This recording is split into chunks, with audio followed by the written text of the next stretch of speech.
شاہ عبد العزیز صاحب دباغ رحمۃ اللہ تعالی نے لکھا ہے کہ ہم نبی پاک صلی اللہ علیہ وسلم کی محفل میں اس طرح بیٹھتے ہیں جس طرح ہم حضور کے سامنے بیٹھے ہوئے. صدقے یا رسول اللہ. سبحان اللہ. تو آپ تھوڑا سا آداب ملوز خاطر رکھیں. میں کچھ باتیں اس لیے نہیں کرتا کہ دوست ناراض نہ ہو جائیں. مجھ پہ یہ بھی شکوہ ہے کہ یہ بڑی سخت سخت جملے بولتے ہیں. ویسے ہماری اہل سنت کی محفل میں کوئی بندہ ننگے سر نہیں آیا کرتا تھا. ہمارا مزاج ہی نہیں تھا, طبیعت ہی نہیں, اہل سنت کا مزاج ہی نہیں. ہم تو اپنے بزرگوں کے سامنے بھی بغیر ٹوپی کے, تو اگر حضور کی محفل میں آئے اور ایسے آ جائیں کیسے ممکن ہے؟ سلامت رہے. تو عزیز دوستو, یہ حضور کی محفل ہے. پھر جو پیچھے دوست بیٹھے ہیں ان سے میری گزارش ہے کہ وہ میری بات پہ توجہ کریں. میں تھوڑے سے وقت میں آپ سے محو گفتگو رہوں گا کیونکہ نعت خوانی کا سلسلہ ہے, آپ سن رہے ہیں, اور اللہ تبارک و تعالی ہمارے دلوں کو نعت خوانی کی طرف موڑ دے. عزیز دوستو, قرآن مجید فرقان حمید کی جو آیہ کریمہ میں نے تلاوت کی, اللہ کریم نے فرمایا لَقَدْ جَاءَكُمْ رَسُولٌ مِّنْ أَنفُسِكُمْ, تحقیق میں نے تمہیں میں سے تمہاری طرف ایک رسول بھیجے. میں نے تمہیں میں سے تمہاری طرف ایک رسول بھیجے ہیں. عزیز علیہ ما عنتم. قرآن مجید کے ترجمے پہ غور فرمائے. فرمایا وہ رسول ایسے ہیں کہ تکلیف میں تم پڑتے ہو اور پریشانی میرے نبی کو ہوتی ہے.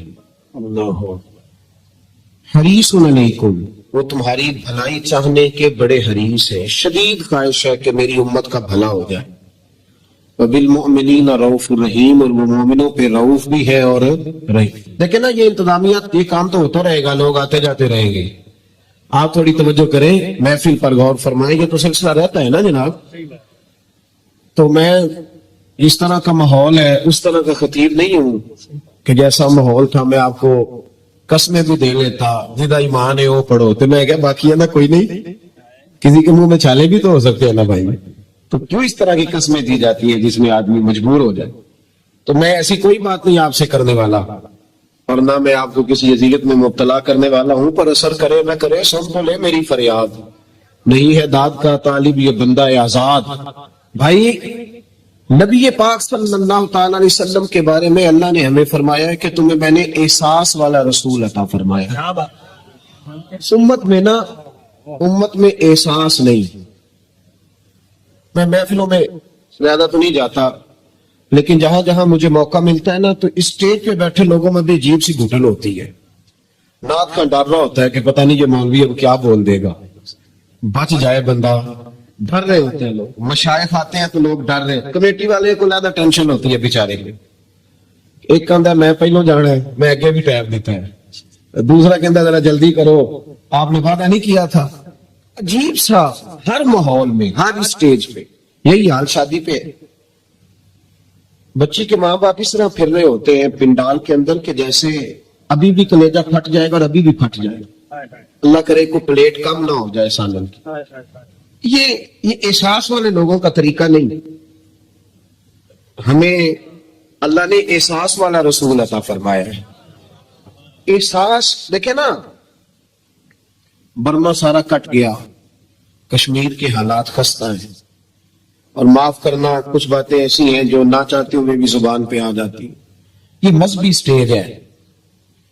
اس کی صدارت گاؤں کے سب سے غریب آدمی کو کرنی چاہیے, تاکہ اسے پتہ چلے کہ اور اگر کہیں مجھے کوئی عزت نہیں دیتا, لیکن جب نبی پاک کے نام کا سٹیج لگتا ہے تو پھر میرا ہی وقار زیادہ ہوتا ہے. یہاں کم از کم اس آدمی کو آنا چاہیے, اس کی صدارت ہونی چاہیے. تو عزیز ساتھیو, احساس, رسول پاک صلی اللہ علیہ وسلم احساس والے نبی ہیں, اور احساس حضور نے امت کا کیا. احساس والی زندگی گزاری, ہر لمحہ محبوب پریشان رہے. یہ تھوڑا عرصہ پہلے ڈاکٹر ہارون صاحب مسلمان ہوئے ہیں, اور ابھی انہوں نے نا 2-3 کتابوں کا انگریزی میں ترجمہ کیا ہے, اور بھی کچھ کتابوں پہ وہ کام کر رہے ہیں. ہالینڈ کے رہنے والے ڈاکٹر صاحب ہیں. توجہ ہے میری بات پر آپ عزیزوں؟ ڈاکٹر صاحب کہتے ہیں کہ میں نے یہ سنا تھا کہ مسلمان دہشت گرد ہیں, یہ بم بلاسٹ کرتے.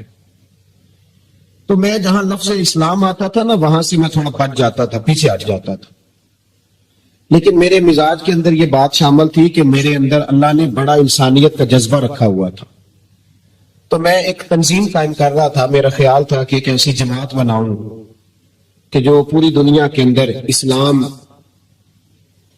توجہ ہے میرے عزیزوں کی، کہتے میرا خیال تھا ایسی جماعت قائم کروں کہ جو پوری دنیا میں لوگوں کی خدمت کرے اور بغیر امتیاز کے کرے، اسلام والوں کی بھی اور غیر مسلموں کی. لیکن مجھے بڑا دھچکا رہتا تھا کہ مسلمان سخت گیر قوم ہے. میں نے بہت ساری جماعتوں کا منشور اور دستور منگایا اور میں نے کہا میں اپنی جماعت کا دستور لکھوں گا تو پہلے ذرا سارا میں مطالعہ کر لوں. ڈاکٹروں کا ٹیبل ہوتا ہے، اس کے اوپر نا شیشہ لگا ہوتا ہے، نیچے وہ جو چیز ضروری ہوتی ہے وہ رکھ لیتے. کہتے ایک مصر کے مولانا صاحب آئے ہوئے تھے ہالینڈ کے دورے پر، اچھی انگریزی جانتے تھے تو کسی وجہ سے علیل ہو گئے.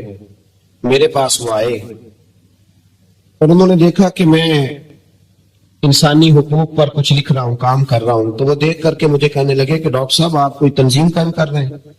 میں نے کہا کہ تم نے ہلکا سا ٹچ دیا، زور نہیں دیا، اور ویسے بھی جو ہلکی بات ہوتی ہے وہ ذرا دل میں جلدی بیٹھ جاتی ہے. کہتے ہلکا سا ٹچ دیا. کہنے لگے اگر کبھی موقع ملے تو میرے نبی پاک کی بھی سیرت پڑھ کے دیکھیں. بس ہلکی سی بات، اور وہ جملہ چھوڑ گئے. اعلیٰ حضرت فاضل بریلوی علیہ رحمہ نے لکھا ہے ضروری نہیں کہ تم جو کہہ رہے ہو وہ منوا کے اٹھو، لیکن میسج ضرور چھوڑ دیا کرو. جب انسان کی ذہن میں بات ہوتی ہے نا، یہاں سٹاک ہوتا ہے جب بات کا، تو جب وہ کام کرنے لگتا ہے تو ایک دفعہ وہ بات سامنے ضرور آتی ہے. کہہ دیا کرو. انہوں نے کہہ دیا کہ ڈاکٹر صاحب ایک دفعہ حضور کی سیرت بھی پڑھ لیں. کہتے ہیں میرے ذہن میں بات بیٹھ گئی. مصروف آدمی تھا، زیادہ تو نہیں میں مطالعہ کر سکتا تھا، لیکن میں نے ایک دن 10 منٹ گھر میں ملے تھے تو میں کمپیوٹر پہ بیٹھا اور میں نے کہا کہ انگریزی میں جو کتابیں حضور سید عالم صلی اللہ علیہ وسلم کی سیرت کی ہیں ان کو ذرا دیکھتا ہوں. تو فرماتے کہ میں نے نیٹ پہ سرچ کیا، پہلی حدیث آئی اور میں کلمہ پڑھ کے مسلمان ہو گیا. حدیث کہاں ہے؟ سبل الہدی والرشاد میں بھی ہے، کنز المال میں بھی ہے، مسند احمد میں بھی ہے، ابن اسحاق میں بھی ہے، ابن شام میں بھی ہے، اور شاید سیرت کی تمام کتابوں میں آپ کو روایت مل جائے. نبی پاک صلی اللہ تعالی علیہ وسلم کی حدیث اور روایت کرتے ہیں حضرت سلمان فارسی رضی اللہ تعالی عنہ،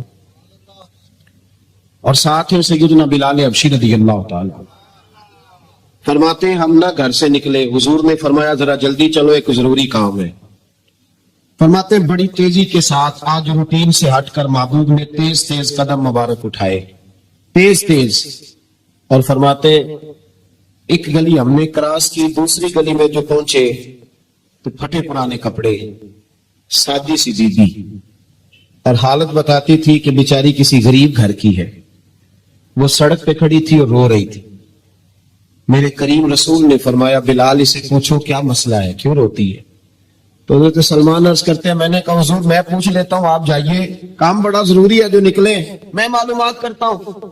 تو محبوب نے فرمایا نہیں، اس کے آنسو پوچھنے سے ضروری کوئی کام بھی نہیں، پہلے اس کی داد رسی ہوگی، اسے پہلے پوچھا جائے گا. روتے نہیں رہتے لوگ گھروں میں، لوگ گزر نہیں جاتے چپ کر کے؟ کتنے لوگ تڑپتے، کون احساس کرتا ہے؟ نبی پاک سید عالم صلی اللہ علیہ وسلم رکے اور اس خاتون سے پوچھا کیا بات ہے؟